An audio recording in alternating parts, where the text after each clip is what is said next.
Olá, meus queridos e amados irmãos, irmãs, com satisfação que cumprimento a todos ao abrir mais uma vez a Palavra de Deus para estudarmos, tirando lições para o dia a dia de nossas vidas. Eu gostaria de convidá-los para uma palavra de oração. Santo Deus, muito obrigado, Senhor, por podermos ter essa oportunidade de abrir a Tua Palavra e estudá-la. Nos abençoe, nos guiando nas trilhas da revelação sagrada, para que tenhamos uma compreensão absoluta dos Teus desígnios com relação a este mundo e aos Teus propósitos de preparar um povo escolhido para em muito breve Teu Filho vir buscar. Santifica-nos em Tua Palavra, porque a Tua Palavra é a verdade. Nos auxilie, nos capacite, nos fortaleça a sermos vitoriosos sobre todas as debilidades que enfrentamos no dia a dia. E sejamos fortes o suficiente, pela Tua graça e pelo poder do Teu Santo Espírito, para sermos contados entre os salvos, dentre aqueles que são contados na galeria dos campeões da fé. É o que te pedimos e agradecemos em nome de Jesus. Amém. Justiça e misericórdia no Antigo Testamento, parte 1. Hoje analisaremos um ponto delicado da relação cristã nossa. A nossa atitude para com Deus e a nossa atitude para com o semelhante. O peso que isso tem na balança do Senhor. O texto de abertura, Salmo 146, 7 a 9, olha o que diz. Deus faz justiça aos oprimidos e dá pão aos que têm fome. O Senhor liberta os encarcerados. O Senhor abre os olhos aos cegos. O Senhor levanta os abatidos. O Senhor ama os justos. O Senhor guarda o peregrino, ampara o órfão e a viúva.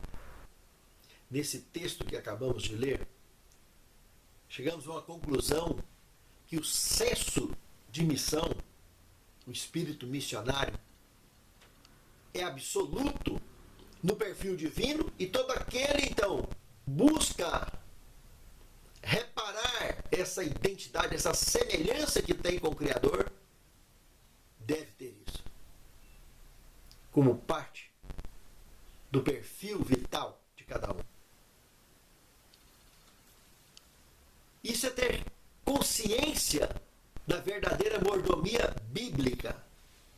Eu digo mordomia bíblica porque, lamentavelmente, quando nós falamos em mordomia cristã, esse nome, infelizmente, 90% do tempo, para não falar mais, que ouvimos falar sobre mordomia cristã, só dinheiro. E mordomia bíblica, que deveria ser o foco da mordomia cristã também, são 4 T's.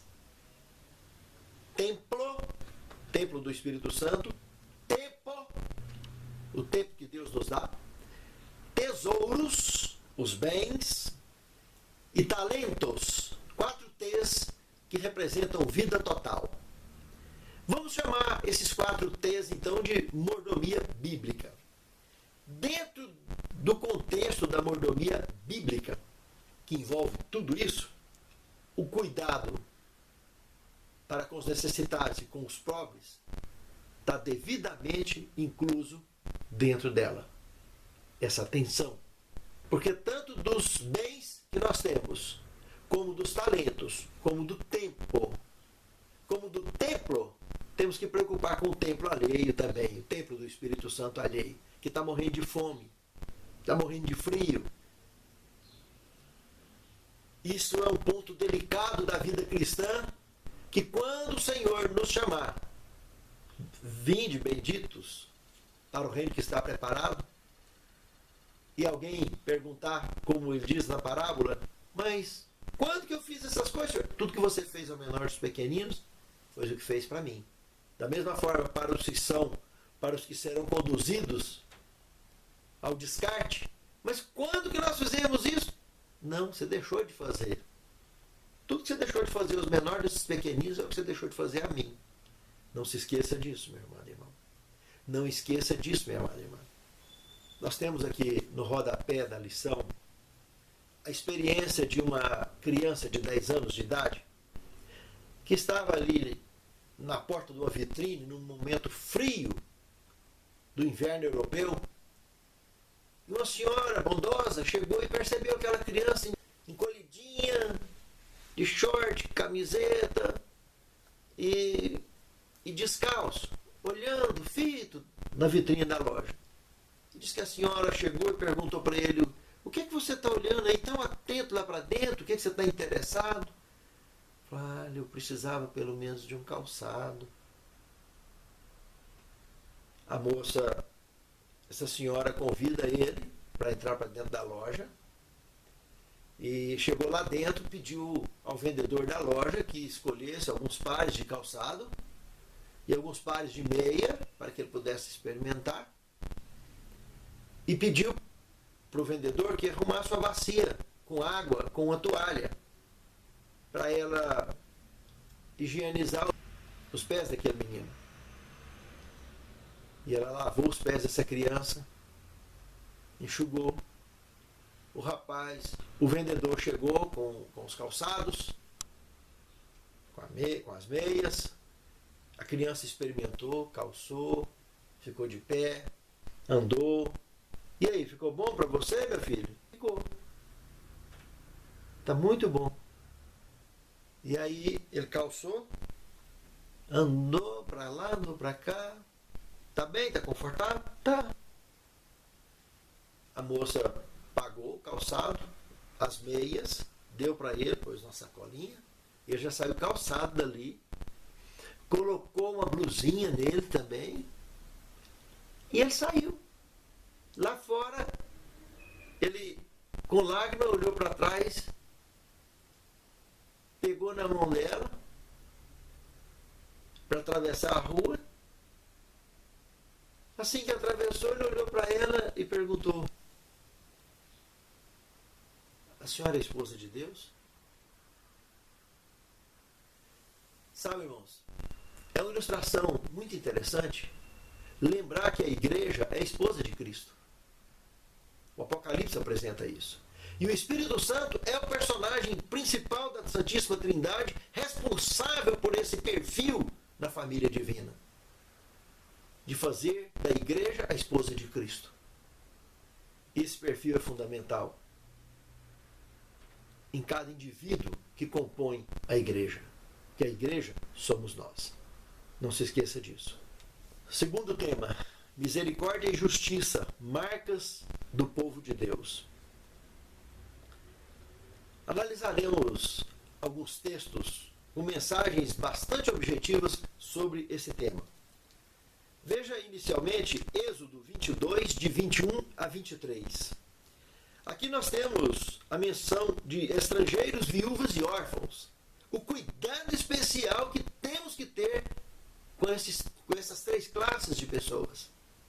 Isso envolve justiça social já no Antigo Testamento, mostrando a preocupação de Deus para com os mais necessitados, para com todos os membros da sociedade, inclusive os esquecidos. Em seguida, podemos analisar, ainda em Êxodo, capítulo 23, do versículo 2 ao 9. Nós temos uma instrução muito séria de Deus, uma advertência clara, de que jamais nós deveríamos nos envolver em demandas de injustiça, principalmente se tratando então de pessoas mais humildes. Como isso pesa? Dentro desse contexto, Deus mostra como aborrece a ele ver as suas criaturas dando mau testemunho, dando falso testemunho e principalmente recebendo propinas. Como é nojento o dinheiro de propina, aqui nesse texto. Como aborrece a Deus. Tudo no contexto da justiça social do Antigo Testamento. Olha de quantos e quantos anos, 1500 anos antes de Cristo, Deus já estava demonstrando isso no perfil comportamental da sociedade deste planeta. Em Levítico, capítulo 19, verso 10, tem outra coisa muito interessante, que pode ser aplicado a qualquer fator industrial, comercial, a qualquer plano de contribuição que pessoas que têm condição podem fazer, que é a preocupação com os mais necessitados, com assistência social, seja através da igreja, seja pessoalmente. Você deve ter, pela graça de Deus, se é o mordomo de Deus, que Deus colocou na sua mão para administrar alguma coisa, você deve ter um projeto de assistência, seja para doar para que a igreja, ao departamento da igreja que cuide dos necessitados, ou seja, você mesmo que execute um projeto do gênero. As sobras das plantações, lá em Levítico, aquilo que caía quando estava colhendo, batendo trigo, etc., aquilo não era para eles pegar, era para os pobres vir, depois que coletasse o principal, aquilo era para os pobres coletar. Isso é uma ideia de que todos devem ter projetos de atender, com a produção de qualquer produto, deve ter um projeto canalizado, seja de verba ou de produto, para atender os necessitados, para atender a sociedade ao redor de onde vivemos. Faz parte do plano de Deus. Ele coloca nas nossas mãos bens para administrar, mas ele tem o objetivo de atender a nós e o mundo ao nosso redor. Isso é mordomia bíblica. E essa é a ideia que o tema requerido quer apresentar para nós. Deus está de olho, está observando se estamos de fato envolvidos nessa obra guiada por Deus ou se estamos enviados numa obra de egoísmo ou de egocentrismo. E o preço será alto, porque nada é nosso, nem a vida. Tudo é de graça doado, emprestado. Ele vai prestar conta um dia. O que você fez com o tempo que eu te dei? O que você fez com o templo que eu te dei? O que você fez com os tesouros que eu te dei? O que você fez com os talentos que eu te dei? Fiquem atentos. Provérbios capítulo 14, verso 31 é outro texto chocante. Qualquer pessoa que oprimir um necessitado, que oprimir um pobre, insulta a Deus. Presta atenção nessa palavra. Insulta a Deus. E quem dá atenção para eles e os auxilia, honra a Deus. Pense bem nisso, meu irmão. Pense bem nisso. Ainda em Provérbios capítulo 29, verso 7, mostra que toda pessoa que de fato é justa de verdade, em espírito de verdade, toma cuidado com a causa do justo. Toma cuidado com a causa do humilde, com a causa dos pobres. Só o ímpio não se importa com os pobres. Aí fica uma questão para ser refletida. Você se acha justo, mas você não está nem aí para os pobres? Será que você é justo? Biblicamente não. Você é justo se você, diante de Deus, se você responde pela confiança administrativa que Deus lhe deu, que é ampla. O mundo ao seu redor deve ser beneficiado com os benefícios que Deus coloca na sua mão. Se os benefícios que a sua mão tem alcançado é só para você, reflita. Reflita nesse texto aqui revelado nas Escrituras Sagradas. E faça a reforma enquanto é tempo. Uma coisa que deve ficar claro, que muitas vezes a gente para nos sinaleiros, em outros lugares, e está cheio de muitos, nem todos são, mas de usuários de droga e tudo, ou no meio dos moradores de rua. Você vai, com pouca coisa, ter a orientação de Deus de qual caminho a ser tomado, para que o que você vai levar de benefício não vai se transformar em droga, não vai se transformar em permuta de droga. Com oração, com dedicação e com amor, você fará o trabalho de Deus da forma correta. Pense nisso, meu amado irmão. Pense nisso, minha amada irmã. É muito importante que possamos conduzir a atenção aos necessitados. Já essas pessoas usuárias de droga têm os centros de recuperação. Em todo o país, em todo o mundo tem. É procurar canalizá-los, encaminhá-los dentro do possível, que tiver no nosso alcance, para que isso seja realizado. Aqui no meu canal mesmo tem Centro de Recuperação Fazenda Senhor Jesus. Não é gratuito, tem uma contribuição. Se a pessoa não tem condição, a família não tem condição de manter, não importa se a contribuição será de meio salário, de um salário, mas o meu pai, há mais de 30 anos, administra uma obra dessa. As mulheres recuperam aqui na saída de Inhumas, na saída de Goiânia, que vai para Inhumas, e os homens recuperam lá em Damolândia, daqui a 56 quilômetros de distância de Goiânia. E as pessoas que têm condição, banca aqueles que podem se recuperar, que é importante esse trabalho. Eu constantemente estendo apoio a esse trabalho lá, para ele, auxiliando com palestras e etc. Sabe, meus amados, não usa remédio, lá não tem indução de droga, nada. O trabalho que é feito lá é trabalho e oração. A pessoa passa 9 meses na recuperação para se livrar das drogas. E é um trabalho bonito. Meu pai está com 82 anos de idade e já há mais de 30 ele faz esse trabalho. E eu sempre que posso, pela graça de Deus, estendo um apoio na recuperação dessas pessoas, contribuindo com a palavra de Deus. No meu canal tem alguns filmes, Fazenda Senhor Jesus. Se você entrar, você vai conhecer lá o Centro de Recuperação e ter uma ideia. Então, se alguém precisa de recuperar, alguém que está aterrorizando lares e tem condição, vai para lá. Não é caro, é barato. A contribuição é praticamente simbólica frente ao custo que tem, que é mantido basicamente por doações. A contribuição bem simbólica. Mas tem pessoas que não têm condição, e aí você talvez tenha que bancar alguém lá no lugar, ou a família.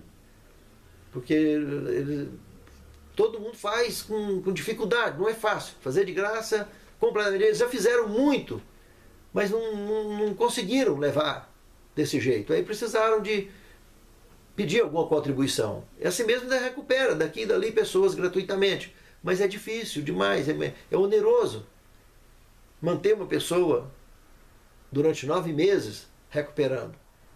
Mas em tese é trabalho e oração. 80% da população que entra sai recuperada. Desses 80%, 40%, somente 40%, acaba voltando para o vício. Sabe por quê? Por falta de apoio social e familiar. As pessoas que não acreditam mais neles. E eles acabam retornando à droga. Mas 60% daqueles que saíram encontram encaixe na sociedade de novo. E começam a vida nova. Temos histórias de grandes empresários que se recuperaram. Todo esse tipo de trabalho, meus irmãos, é importante. Eu mencionei esse trabalho porque cabe aqui dentro da lição. E se alguém quiser alguma informação, algum detalhe a mais, aí no próprio canal tem lugar de comentários. Você pode perguntar e tal, e nós poderemos dar mais orientações sobre isso. Eu achei apropriado fazer essa menção, porque esses excluídos, como os que saem dos presídios também, são pessoas esquecidas pela sociedade, geralmente. O sistema penitenciário no mundo inteiro é uma falência absoluta, com raríssimas exceções do planeta. E se não tiver misericórdia dos verdadeiros servos de Deus, para auxiliar esses excluídos, esses necessitados, a situação social pode piorar muito. E pode melhorar se tiver simples atenção daqueles que se dizem filhos de Deus. Pense nisso, meu amado irmão. Pense nisso, minha amada irmã. Se analisarmos Êxodo 20, de 8 a 10, capítulo 23, 10 e 11, e Levítico 25, de 8 a 55, são 3 textos bíblicos que, em suma, nos apresentam o perfil sabático, como a justiça social está embutida neles.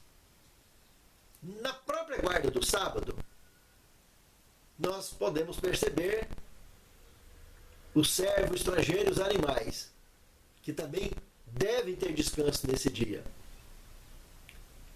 Não colocar carga sobre eles, não colocá-los para atividade de trabalho desses animais. E os estrangeiros, os empregados devem descansar. Olha o benefício social ímpar, igual para naquele dia da semana, pelo enfoque bíblico, para o universo inteiro. Está aqui. Não foi eu que escrevi. Está aqui na palavra de Deus. O segundo enfoque, aí nesses textos que nós lemos, a cada 7 anos, o povo de Deus deveria zerar contas, liberar os escravos, para que esses tivessem uma nova chance de recomeçarem a vida. E a cada 7 anos também, até a terra, que plantavam durante 6 anos, no 7º ano deveria deixar a terra descansar. No 8º ano, ou seja, no começo de um novo ciclo de 7 anos, ela já começasse com força plena. São ideias divinas. Está aí revelado nas Escrituras Sagradas. Ainda dentro do espírito sabático, dívidas eram para serem zeradas, perdoadas, e os escravos, ao concluir esse período, deveriam também serem libertos. Essa foi a ideia que Deus apresentou e a orientação que Ele apresentou de justiça social envolvendo o sábado. Todos os ângulos, todas as vertentes, tanto cerimonial quanto moral, do sábado. Terceiro tema: preocupações universais. Ao analisarmos Gênesis 2, de 1 a 3, nós percebemos ali que Deus descansou no 7º dia, depois de ter concluído todo o exército relativo ao nosso planeta e sistema solar, à nossa volta. Observe uma curiosidade. Em primeiro lugar, o que está relatado no 4º dia da criação, o que aconteceu no 4º dia da criação, Deus colocar sol, lua, estrelas, evidentemente, estrelas, o sol é uma estrela, é a menor, é a mais próxima da gente, uma estrela até relativamente pequena, e milhares de vezes maior do que a Terra. Mas o que aqui está mencionado é que no 4º dia dessa criação, Deus fez esses astros. Independente da diferença de opinião, de tempo, entre criacionistas e evolucionistas, em matéria de idade desses astros, todos falam a mesma língua. Eles têm a mesma idade. E isso está alinhado com a palavra de Deus. Mostra que a Bíblia é a verdade. Só um parênteses, que lá em Gênesis capítulo 1, verso 1 e 2, diz que no princípio criou o Senhor Deus os céus, plural, e a terra. E a terra era sem forma e vazia. E havia trevas sobre a face do abismo, e o Espírito do Senhor movia sobre a face das águas. Isso deixa claro que o nosso sistema solar, ele foi criado e deixado sem forma e vazia. Aí, numa determinada ocasião, ele vem numa segunda etapa criacionista e povoa esse sistema solar, onde garantia de povoação e prova imediata nós temos aqui na Terra. Sabe-se lá se nesses planetas em volta do Sol tem gente também. Não sabemos, não temos nada esclarecido sobre isso. Sabemos que o universo de Deus e que a Bíblia, lá em Apocalipse 12:12, quando teve a batalha no céu, alegrai-vos vós aos céus que neles habitais. Plural, universo, galáxias distintas, primeiro céu, segundo céu, terceiro céu. Tem gente para todo lado do universo. Mas especificamente em volta do nosso Sol, não podemos afirmar nada, por hora. Mas Deus veio e povoou. E Ele conectou nesse dia, no quarto dia, Ele fez a conexão desses astros criados com a povoação que Ele já vinha fazendo, com a vitalização que Ele vinha fazendo. Então, e com relação a esses corpos celestes, no quarto dia concluiu. E no sétimo dia Ele descansou de tudo isso. Deus não cansa. Deus é eterno e absoluto. Mas quando envolve corpos celestes, quando envolve o universo que Deus criou, Ele, com 6 dias ele constrói qualquer mundo, com 6 dias ele povoa, ele vitaliza qualquer planeta. E no sétimo ele sempre descansa. A ideia que eu quero deixar bem clara aqui é a que tem em Isaías, capítulo 66, versos 22 e 23. Que no novo céu e na nova terra que eu hei de fazer, o sábado vai continuar sendo guardado. Virá toda carne perante mim, porque no universo inteiro isso nunca mudou, porque eu, Senhor, não mudo. Esse espírito sabático, esse espírito de descanso universal, vai continuar. Justamente para estarmos diante de Deus com exclusividade nesse dia, criaturas e Criador numa festa só. Todo sábado é festa entre as criaturas e o seu Criador. Pense nisso, meu amado irmão. Sábado não é para ficar batendo de boca de mortal para lá e para cá, se tem ou não tem que guardar, não. Está aqui Isaías 66, 22 e 23. Nem antigo, nem novo, nem nada. É absoluto, é a palavra de Deus. Eu, Senhor, não mudo. Presta atenção.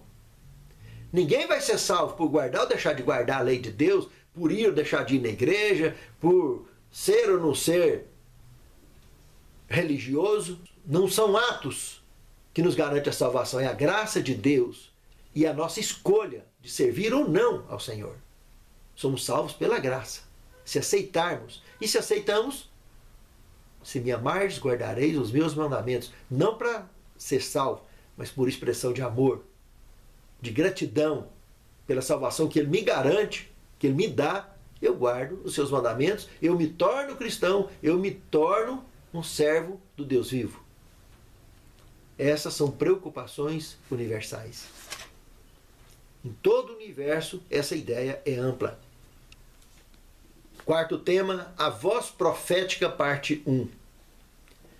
Aqui, analisando Provérbio 31, 8 e 9, fazendo paralelo com Isaías 1, de 13 a 17, nós concluímos o seguinte: o cuidado em sermos justos é fundamental na relação nossa para com o Senhor. Presta atenção. E nós vamos ser justos com quem? Com Deus? Não, com o semelhante. Deus é justo conosco.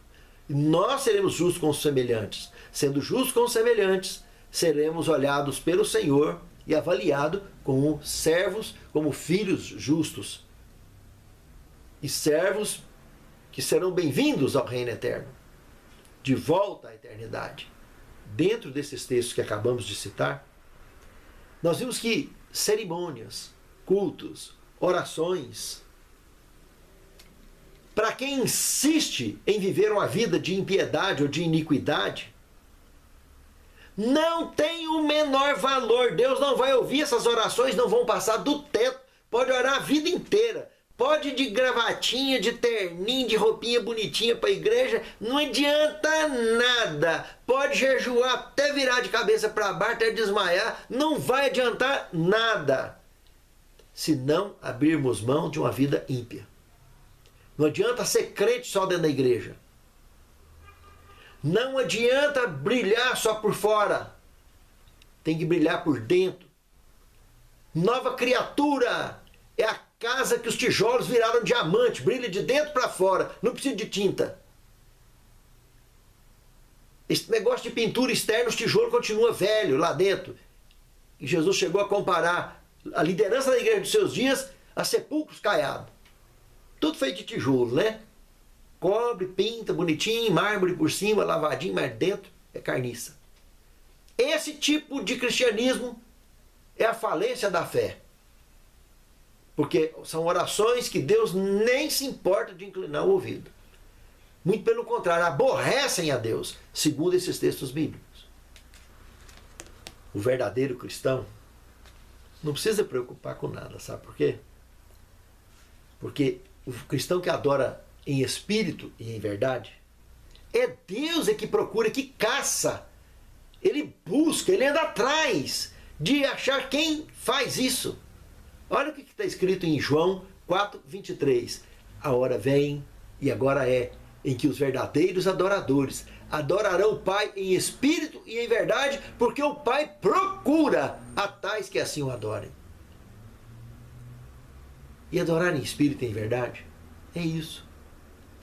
São pessoas que buscam a cada dia virar a folha de cada dia da sua vida, escrevendo mais um dia de vitória. Ao lado do semelhante, ao lado de Deus, diante dos semelhantes e diante de Deus. Pense nisso, meu amado irmão. Pense nisso, minha amada irmã. A voz profética, parte 2. Isaías capítulo 58, de 1 ao 13. Concluímos o seguinte: que nem jejum adianta para quem continua sem espírito de hospitalidade, de misericórdia e de bondade. Pois a verdadeira condição de um salvo nos coloca atentos e solícitos à necessidade dos pobres, dos mais necessitados. Ter essa natureza cristã é assistir às trevas sendo iluminadas como o sol do meio-dia. E é uma fé respondida de forma plena e absoluta. Não é troca de favores, é a atitude de quem de fato serve ao Senhor. De quem vive com Deus, de quem anda com Deus. Pense nisso, meu amado irmão. Pense nisso, minha amada irmã. Sexto tema, uma força para o bem. Eu convidaria a que os irmãos abrissem a Bíblia em Mateus 6, de 22 a 23. E reflitam sobre o que Cristo está dizendo ali. Que se no teu olho tiver luz, todo o seu corpo será luz. Mas se no teu olho tiver trevas, todo o seu corpo será trevas. Lembra da casa que falei agora mesmo? A velha criatura, ou velha casa, o velho templo, aqueles tijolos deverão se transformar em diamantes, brilhar de dentro para fora. Que isso só se faz em conexão com o diamante principal, com o brilho principal, com a luz maior, que é Deus. Aí estaremos refletindo a luz de Deus em nós, e não precisa de tinta. Essa é a nova criatura. É o milagre da transformação de fato. Mas, do contrário, não adianta. Qualquer expressão de luz que tem será ilusório. É aquele tipo de luz que Cristo falou: cuidado para que a luz que há em ti não seja trevas. Pura ilusão. Pura iluminação artificial.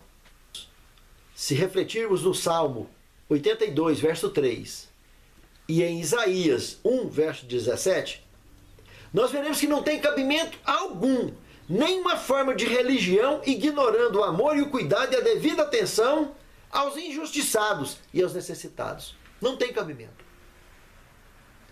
Toda religião e todo aquele que se diz filho de Deus ou cristão, de imediato, ele tem que ter preocupação e atenção com o mundo ao seu redor, especialmente com os necessitados, com os pobres. Do contrário, está totalmente fora da linha. O trem que leva para o céu está indo para o abismo. Pense nisso. Não é pecado ser rico. Ser escravo da riqueza, sim, é podriqueira pura. Cristo disse que as raposas têm os seus covis, as aves têm os seus ninhos, mas o Filho do Homem não tem nem aonde repousar a cabeça. Ele não trabalhou com administração financeira. Não condenou, desde que feita dessa forma, que ele orientou nas Sagradas Escrituras. Que tenha o foco de abastecer o mundo ao seu redor. Tenha planos, tenha projetos para isso. Se você tem como auxiliar, você vai auxiliar. Se você tem lucro, parte desse lucro deve ser destinado. Não está falando em proporção, em nada. Parte dele. Seja 0,5%, seja 1%, seja 2%, se você que determina. É oferta voluntária. É uma forma que você vai conduzir, ou conduzido para a assistência social da igreja direto, ou um projeto paralelo que você tenha. Fora da sua oferta normal que você coloca na salva, fora dos seus dízimos, é um projeto natural que você deve ter se Deus tem te abençoado com lucros. Agora, se você não tem lucro, você está lutando para sobreviver, aí você vai compartilhar com o que você pode, com o que tem jeito. Na hora de dar a sua oferta, você dá uma oferta. Conduzido para isso. Se não tem oferta, como é que você vai dar? Você está sobrevivendo. Agora, quem está sobrevivendo com sobra, está sobrando, coloca. O que está sobrevivendo sem sobra, ele dá o seu dízimo, dá a sua oferta normal, sem problema. Se ganha, você dá. Se não ganha, você não dá. Você vai dar do que você não tem. Mas se tem, lembre-se disso. Porque não tem cabimento algum, nenhuma forma de religião que não tenha atenção com os pobres e necessitados. Não tem. 7º tema, um encontro com Deus. Se analisarmos Patriarcas e Profetas, página 307 a 314, página 530, 536, dentre outros textos bíblicos, como Deuteronômio 4, 10 a 22, dentre outros, nós deveríamos questionar uma coisa. Como enfrentar tal situação sem conhecer na prática o verdadeiro sentido do amor? Deus é amor. Ignorar os semelhantes é ignorar o próprio Deus. Para termos um encontro com Deus, não podemos, jamais deveremos ignorar a necessidade dos semelhantes. Pense nisso, meu amado irmão. Pense nisso, minha amada irmã. Senhor Deus, nos abençoe, nos guarde, nos proteja. Santifica-nos na Tua palavra, porque a Tua palavra é a verdade. Nos dê sabedoria, nos dê poder, para que tenhamos condições de superar os desastres causados pela avareza e pelo egoísmo. E possamos, pela Tua graça, andar com retidão diante de Ti e diante dos homens. E realizarmos de fato, como escolhidos Teus, a Tua vontade. E Te adorar em espírito e em verdade. Fazer parte de Teus escolhidos, que realizam a Tua vontade e conduzem à conclusão da Tua obra neste mundo. Te suplicamos por todos os necessitados deste mundo, pelos presos, pelos doentes, pelos enlutados, e por todo mundo ao nosso redor, pelos nossos lares, e enfim, pela nossa vitória e de todo o Teu povo sobre o pecado e sobre as dificuldades deste mundo. Te suplicamos essas bênçãos, certos de que as receberemos, confiados totalmente nos méritos de Teu Filho amado Jesus. Amém.